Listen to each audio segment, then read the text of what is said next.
6ஆம் வகுப்பு முதல் பருவத்தில் 2வது இயலில் கதை வந்து கிழவனும் கடலும். இது வந்துட்டு ஒரு புதினம், ஆங்கில புதினத்திலிருந்து மொழிபெயர்க்கப்பட்டது. இந்நூல் வந்து 1954ஆம் ஆண்டு நோபல் பரிசு பெற்றிருக்கு.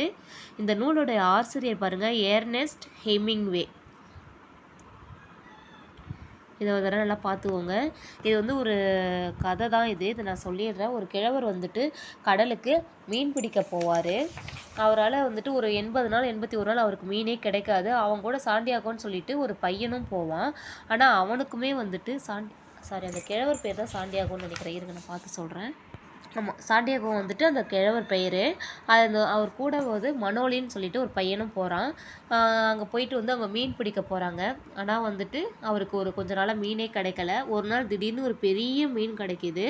ஆனால் அந்த மீனை ரொம்ப போராடி கஷ்டப்பட்டு அவர் என்ன பண்ணுறாரு, தன்னோட வலைக்கு வந்துட்டு எடுத்துடுறாரு. தன்னோட வலைக்கு எடுத்தாலும் அவரால் வந்து கரைக்கு கொண்டு வர முடியல. அதுதான் இந்த கதை. கரைக்கு கொண்டு வரும் பொழுது தன்னோட வலையில் இழுத்து அதை தூண்டிலில் எடுத்து தன்னோட படகுல சைடில் கட்டிடுறாரு. கட்டின உடனே அதை சாப்பிட பெரிய சுறாக்கள்லாம் நிறைய வருது. இருந்தாலும் அவர் வந்து போராடி அந்த சுறாக்கள் கிட்ட இருந்து போராடி கரைக்கு எடுத்துகிட்டு வராரு. படகுல சைடில் கட்டி கரைக்கு எடுத்துகிட்டு வராரு. அவரோட பேடில் கரைக்கு வரும்பொழுது இந்த மாதிரி இருக்குது. ஃபுல்லாக சுறாக்கள் தின்னு வெறும் எலும்பு மட்டும்தான் மிச்சம் வச்சுருக்கு. தலையும் வாலும் தான் இருக்கும்.